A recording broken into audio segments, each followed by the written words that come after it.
መጽሐፈ ሄኖክ በዓለም አቀፍ ደረጃ በታሪክ በሃይማኖት በስነ መለኮት ተመራማሪዎች ዘንድ አስፈላጊና ሚስጥራዊ ሊሆን የቻለበት ምክንያት ምንድነው? The Ethiopian Bible, what is it? The Ethiopian tradition is interesting because they include 1st Enoch, which is 108 chapters, the first 37 of which are called the Book of Watchers. And it gets really into some very speculative ideas about the Nephilim, which is this interesting race mentioned in Genesis 6. That's where we get this idea of this sentient race that copulates with women to produce this hybrid race.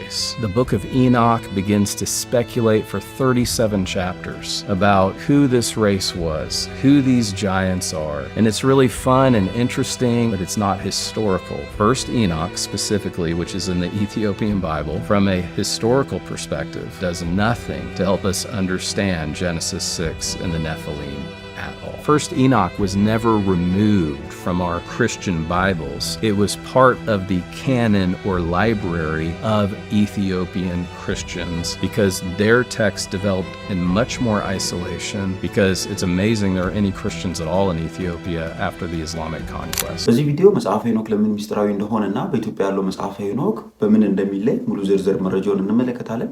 እንደ አይነት ሃይማኖታዊ መጽሐፍ ቅዱሳዊ ታሪኮች የሚመቻችሁ ይህንን አዲስ ቻናል ሰብስክራይብ አድርጉ። ቪዲዮ ላይክ በማድረግ ጀምሩ። ለብዙ መቶ ዘመናት በዓለም ጠፍቶ የነበረው መጽሐፈ ሄኖክ ሙሉ ቅጂው በኢትዮጵያ መገኘቱ መጽሐፉ ሚስጥራዊና አነጋጋሪ እንዲሆን አድርጎታል። የዚህ መጽሐፍ ጸሐፊ የአዳም ሰባተኛ ትውልድ የሆነውና ሳይሞት በሥጋ ወደ ሰማይ የተነጠቀው ራሱ ሄኖክ ነው። መጽሐፉም የጥፋት ውሃ ከመከሰቱ በፊት የተጻፈ ጥንታዊ መጽሐፍ ነው። ይህ መጽሐፍ እንዴት ወደ ኢትዮጵያ ሊመጣ ቻለ? ይህንን መጽሐፍ ሄኖክ ከጻፈው በኋላ ለልጁ ለማቱሳላ፣ ማቱሳላም ለልጁ ለላሜ፣ ላሜም ለልጁ ለኖህ ካስረከበው በኋላ ኖም ይህንን መጽሐፍ ከጥፋት ውሃ ጠብቆት ሲያቆየው ይህ መጽሐፍ በንግሥተ ሳባ ዘመን ወይም ደግሞ በሌላም ዘመን ወደ ኢትዮጵያ እንደመጣና ወደ ግዕዝ ቋንቋ እንደተተረጎመ ይታመናል። መጥፋትና መበታተን ታሪካቸው የሆነባቸው እስራኤላውያን ከዘመናት በኋላ ይህንን መጽሐፍ ቢጥሉትም በኢትዮጵያ ያለው ቅጂ ግን መጽሐፉን ከጥፋት ታድጎታል። ዓለም ጠፍቷል ብላ የተወችውን መጽሐፍ ኢትዮጵያ በግዕዝ ቋንቋ ተርጉማ ብታቆዩም ብዙዎች ለእውነተኛነቱ ጀርባቸውን ሰጥተው ቆይተዋል። ኢትዮጵያም ለእውነተኛነቱ የናንተ ምስክርነት አያሻውም ብላ መጽሐፉን ከቅዱሳን መጽሐፍቶች ውስጥ እንዳንዱ ቆጥራ በመጽሐፍ ቅዱስ ውስጥ አካታ አቆይተዋለች። እውነትና ነጋት እያደረ ይጠራል እንደሚባለው በ20ኛው ክፍለ ዘመን አጋማሽ ላይ በኢትዮጵያ ያለው ቅጂ እውነተኛነቱን የሚያረጋግጥ ዜና በዓለም ተበሰረ። 7 decades since the Dead Sea Scrolls were discovered, around 80 new fragments of the ancient texts have been revealed to the public. In 1947, a young Bedouin shepherd was wandering near the Dead Sea when he tossed a stone into a cave and heard something shatter. በመካከለኛው ምስራቅ በሚገኘው በሞቱ ባህር አካባቢ ባለው በቁምራን ዋሻ ውስጥ የመጽሐፈ ሄኖክ በዕብራይስጥና በአረባዊ ቋንቋ የተጻፈው ጥቅል ተገኘ።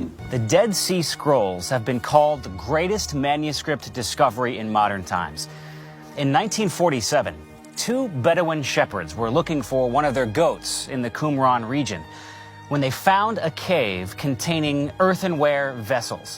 Inside these jars were scrolls written in Hebrew and Aramaic. One of them, a complete scroll of the book of Isaiah. Here is why the Dead Sea Scrolls are so important. The scrolls contain an important history of the time, but more importantly, we can now compare the 2,000-year-old manuscripts with a copy of our modern Bible. What we find is that except for very minor variations, such as synonyms or word order, the Dead Sea Scrolls are virtually identical to the later Masoretic text of the Old Testament, or the authoritative Hebrew text of the Jewish Bible. In other words, this gives us a lot of confidence that Scripture has been accurately passed from ancient times to modern day. በወቅቱ የነበረውንም ክስተት እንመልከት። የሞቱ ባህር ጥቅሎቹን ለመጀመሪያ ጊዜ ያገኟቸው ባሉዊን የተባሉ የፍየል ጠባቂ ዘላኖች ናቸው። ታሪኩን በቀጥታ ከሶስት ወጣቶች ጋር ይገናኛል። ማህሙድ አህመድ አልሐሚድ፣ ጁማ መሐመድ ሀሊል እና ሀሊል ሙሳ የተባሉ ወጣቶች ናቸው ይህንን መጽሐፍ ሊያገኙ የቻሉት። ግኝቱ የተከሰተው እንደ አውሮፓውያን አቆጣጠር በ1946 ዓመተ ምህረት ነው። የግኝቱን ታሪክ ወጣቶቹ ፍየሎቹን እየጠበቁ ሳሉ ከመንጋ ውስጥ አንዲት ፍየል ትጠፋለች። በዚህ ጊዜ አልሐሚድ ፍየልቷን ፍለጋ ወደ ተራራዎቹ ይወጣል። ተራራዎቹ ውስጥም ፍየሎቹ ላይ እንደፈለገ ሳለ አንድ ዋሻ ያገኝና ዋሻ ውስጥ ምናልባት ገብታ እንደሆነ ለማረጋገጥ ድንጋይ ወደ ዋሻ ውስጥ ይወረውራል።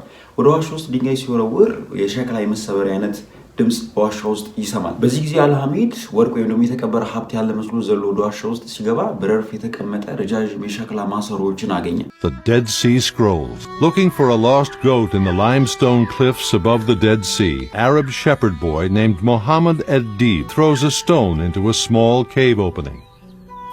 The sound of breaking pottery comes back to him. He enters the cave and, to his amazement, finds 10 clay jars untouched since the time of Christ.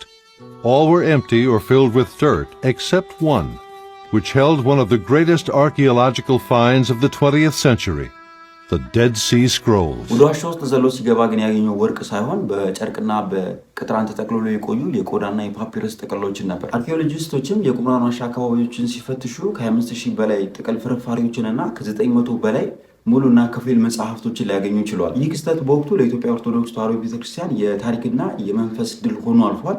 ምክንያቱም መጽሐፉ የፈጠራ ድርሰት ሳይሆን ከክርስቶስ ልደት በፊት በአይሁዳውያን ዘንድ የነበረ እውነተኛና ታሪካዊ መጽሐፍ መሆኑን በሳይንስ ማረጋገጫ የተገኘ በመሆኑ ነው። በዚህም ምክንያት ነው ትኩረት ተሰጥቶት ያልነበረው በኢትዮጵያ የሚገኙ መጽሐፍ ሄኖክ ትኩረት ተሰጥቶት መነጋገሪያ ሊሆን የቻለው። መጽሐፉ በዚህ ልክ አነጋጋሪና አስፈላጊ ከሆነ በውስጡ ያለው ሀሳብ ምንድን ነው? መጽሐፉ በዋናነት ስለ መላእክትና የአዳም ልጅ ስለሆነው ስለ ሴት፣ ስለ መሲሁ፣ ስለ ተፈጥሮና ስለ መላእክት እንደዚሁም በመጨረሻው ዘመን ስላለው ስለ ፍርድ ሂደት የሚያተኮር መጽሐፍ ነው። መጽሐፉ ስለ መላእክትና ስለ አዳም ልጅ ስለ ሴትና ስለ ልጆቹ ሲናገር መላእክት ከሰማይ መውረዳቸውንና ጥበብንና አስማትን ለሰው ልጆች ማስተማራቸውን በዛውም ኒፍሊም የሚባሉ ግዙፋን ፍጥረቶች መፈጠራቸውንና እነዚህም ለጥፋት ውሃ ምክንያት መሆናቸውን በስፋትና በጥልቀት ይተነትናል። መጽሐፉ እንደዚሁ ስለ መሲሁ ሲናገር መሲሁ ስላለው ክብርና ታላቅነት እንደዚሁ በመጨረሻው ዘመን ስላለው አዳኝነትም አስገራሚና አስደናቂ ታሪኮችን አስቀምጧል። ሄኖክ ስለ ተፈጥሮና ሰማያት በተረከበት ክፍሉ ላይ በመላእክት እየተመራ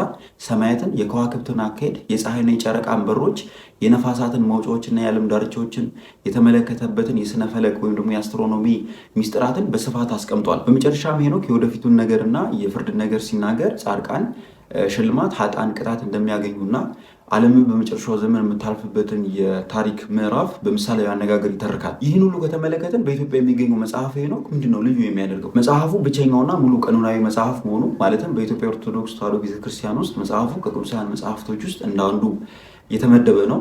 ሌሎች ክርስቲያኖች መጽሐፉን እንደ ቅዱስ መጽሐፍ አይመለከቱትም። እንደ አፖክሪፋ ወይም ደግሞ እንደ አዋልድ መጽሐፍ ነው የሚመለከቱት። በዚህ ምክንያት በኢትዮጵያ ኦርቶዶክስ ተዋሕዶ ቤተክርስቲያን ውስጥ ያለ ብቸኛ ቀኖናዊ መጽሐፍ መሆኑ ብቸኛና ልዩ ያደርገዋል። ከዚህ በተጨማሪም ደግሞ የግዕዝ ቅጂው የቋንቋና የትርጉም ጥራቱ ተመራማሪዎች ለእውነተኛነቱ የግዕዙን ቋንቋ እንዲመርጡ ያስገድዳቸዋል። በአጠቃላይ መጽሐፍ ሄኖክ ስለ ሰው ልጅ አመጣጥ፣ ስለ መላእክት ዓለምና ስለ ተፈጥሮ ሚስጥራት የሚናገር እጅግ በጣም ጥልቅ የሆነ መጽሐፍ ነው። ኢትዮጵያ ደግሞ ይህን መጽሐፍ ጠብቃ የቆየችው መሆኗ ልዩ ያደርጋታል። ለዛሬ በዚህ እናብቃና በሌሎች መጽሐፍ ቅዱሳዊ ሃይማኖታዊ ታሪኮች እንድንገናኝ ቻናሉን ሰብስክራይብ አድርጉት። ለሌሎች እንዲደርስም እንደዚሁ ሼር፣ ላይክ ማድረጉን እንዳረሱት።